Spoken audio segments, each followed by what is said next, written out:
บิดาผู้ประเสริฐกำเนิดเฮามา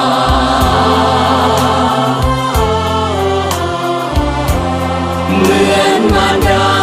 ทุ่งกายาให้กายอบอุ่น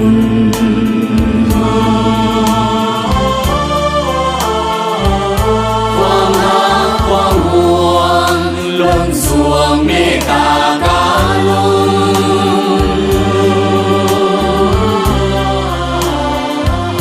หากมีบุญคุณยิ่งใหญ่เหลือขนา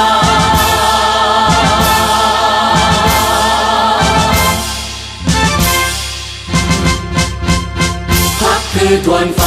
ไทยสว่างทั่วแผ่นดินลาวเหมือนเดือนและดาวข่าวปุดพองทั่วท้องนภาสุ่มเย็นเหมือนดังสายน้ำสวยงามป่าไม้ภูผามีพักนำพาป่าสาพ้นทุกข์สุขใจหาเกิ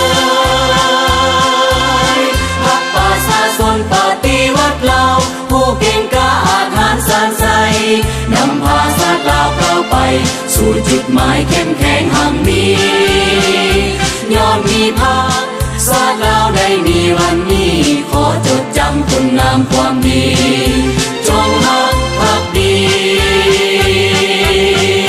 เทิดทูนพระเอ๋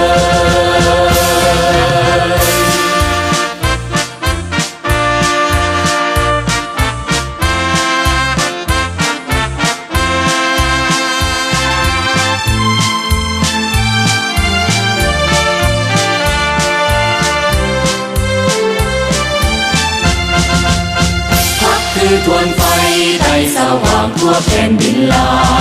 วเหมือนเดือนและดาวข่าวปุดพองทั่วท้องนภาสุ่มเย็นเหมือนดังสายน้ำสวยงามป่าไม้ภูผามีพักนำพาป่าสาพ้นทุกข์สุขใจหาเกิดพักป่าสาสนปฏิวัติเราผู้เก่งกล้าอาถรรพ์สานใสนำพาชาติลาวก้าวไป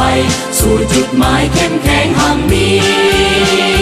ย้อนมีภาคชาติลาวได้มีวันนี้ขอจดจำคุณงามความดี